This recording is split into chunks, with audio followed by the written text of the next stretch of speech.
لا يجب أن نترك فوزي لقجع يعيث فسادا في الاتحاد الإفريقي. صحيح، ويدافع عن مصلحة بلاده وله الحق في ذلك، لكن هذه سابقة في تاريخ الكرة الإفريقية. عندهم يد طويلة في الكاف، باسكو انت كي تشوف انت يعني نتكلم عليها في 100% فوت. شوف احنا بيناتهم لا فيدراسيون ما مش متفاهمين. كيفاش انت حبيت تكون عندك قوه في لاكاف؟ في لاكاف سي تري امبورطون. تكلمنا عليه بالحد السوجي هذايا. نظن عباك شاك فوا تهضر وما عاد تولي شغل. نظن خاصة يقول لك هالرسم. نظن شوف عندهم يدهم طويله ما يقدروش يدافعوا على الجزائر. نظن احنا المشكل في الجزائر كل واحد يخدم روحه، كل واحد يحبوا يخدموا روحهم، يحبوا يخدموا المصالح تاعهم. باسكو انت اليوم كي تحكم لا فيدراسيون شغلك اللي راك حاكم بلاد. احنا واش كي تحكم فيدراسيون فوتبولاستيك تاع الجزائر. باللي انا ما على باليش ما نقدرش هاد الناس هذوما نقول باللي ما يحبوش الجزائر، مازالهم ما حبوش يخليو تكييف القوانين. اليوم باش محمد نشوفوا وجوه جديده لازم نكيفوا القوانين، وكاين بند وين يقول لك وتكلمنا عليه، وهذاك البند ابارامون وقيلا نحاوى في لا فيدراسيون اللي فاتت. من السابق لأوان أن نقوم بتقييم ما جرى، ما زلنا نشعر بالأسى والحزن بعد الخسارة. ولكن في البداية أود أن أشكر صاحب الجلالة الملك محمد السادس على دعمه الدائم، وأشكر أيضا الجامعة وعلى رأسها السيد الرئيس فوزي لقجع الذي يدعمنا ويوفر لنا كل الشروط اللازمة لنعمل في أفضل الظروف. أشكر أيضا الإدارة والطاقم المساعد على دعمهم ومساعدتهم في الأوقات التي حققنا فيها الانتصار، حتى عندما نزلنا. إنهما منافستان مختلفتان على الرغم من أنهما أدوار نهائية. في المونديال تشارك أفضل المنتخبات العالمية، وفي كأس أفريقيا تشارك أفضل المنتخبات الأفريقية. هذا هو الفرق الأساسي. أود في البداية أن أهنئ لاعباتي لأنهن بذلن جهدا جهيدا، ولأنهن قدمن شوطا أولا رائعا متكاملا، حتى أنهم وقفوا سدا منيعا في وجه نيجيريا. وخلال الشوط الثاني بالفعل تراجع المستوى، ولا سيما لأسباب بدنية أصبحنا نعاني للوصول إلى الكرات، ضغطوا علينا ومؤهلاتنا البدنية لم تسمح لنا بأن نقترب من مرمى الخصم أكثر. وأعتقد أن كانت هناك نقطة تحول في المباراة. كانت النتيجة متعادلة 2-2. جاءتنا ضربة جزاء واضحة صفرت عليها الحكمة، ثم بعد ذلك عدنا إلى الفار، وحتى وإن ظهرت أن الكرة قد لمست اليد إلا أن الحكمة تراجعت عن قرارها الأول. وهذا بالنسبة للاعبات وبالنسبة للفريق ضربة نفسية موجعة يصعب أن نعود بعدها. لقد أصبحت المباراة أصعب بعد ذلك.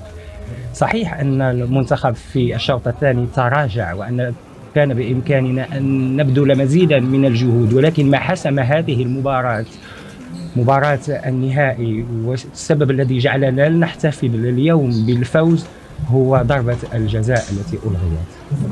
بالفعل بعد أن تنتهي المباراة نفكر في أشياء وأمور كان من الممكن أن نقوم بها بشكل أفضل، خصوصا بالنظر إلى النتيجة.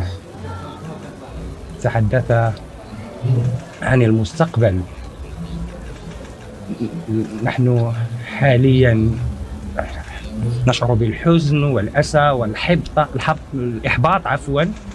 خصوصا بسبب الجمهور العريض الذي حج لمؤازرتنا والمغاربة الذين وقفوا وراءنا ودعمونا. ولكن بعد مرور الوقت سنفكر فيما تحقق، وهل فوزنا بالميدالية الفضية أمر إيجابي في حد ذاته، لكن اليوم يصعب أن نفكر في المستقبل.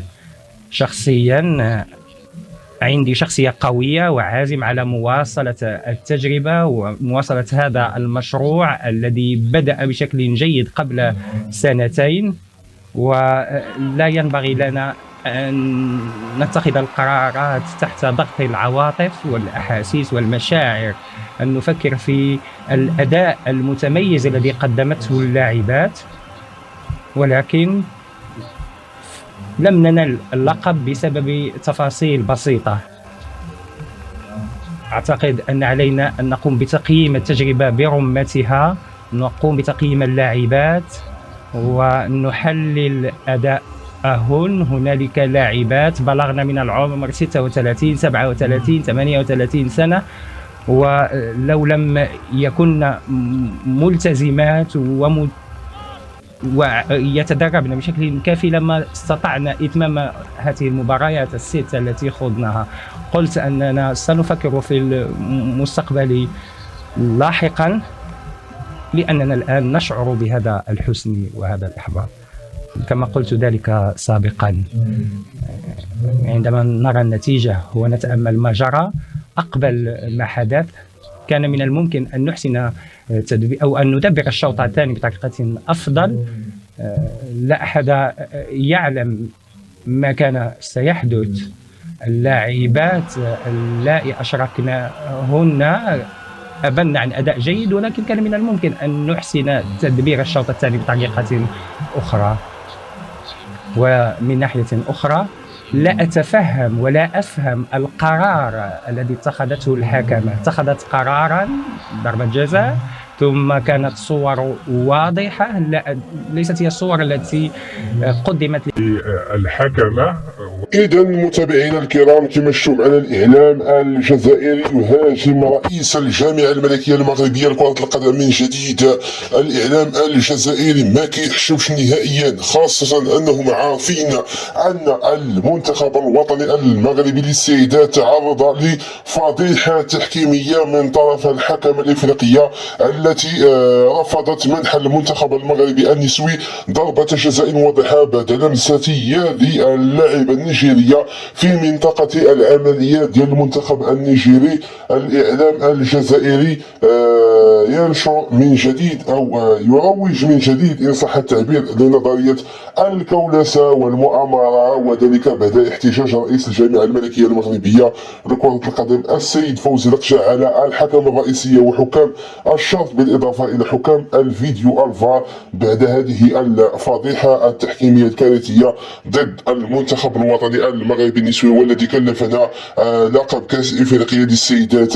متابعي الكرام، بغيتكم كاملين أنكم تردوا على الإعلام الجزائري أسفل الفيديو في التعليقات، حيث أنهم يروجون لنظرية الكولسة والمؤامرة والتحكم في الكاف، بالإضافة إلى أنكم لايكوا الفيديو أكبر عدد ممكن من اللايكات باش أننا نوصلوا إلى الإعلام العالمي ونفضحوا هذا الإعلام الجزائري اللي كيهاجم دائما المملكة المغربية وكل ما هو مغربي. وشكرا لكم جميع المتابعين الكرام على المتابعة.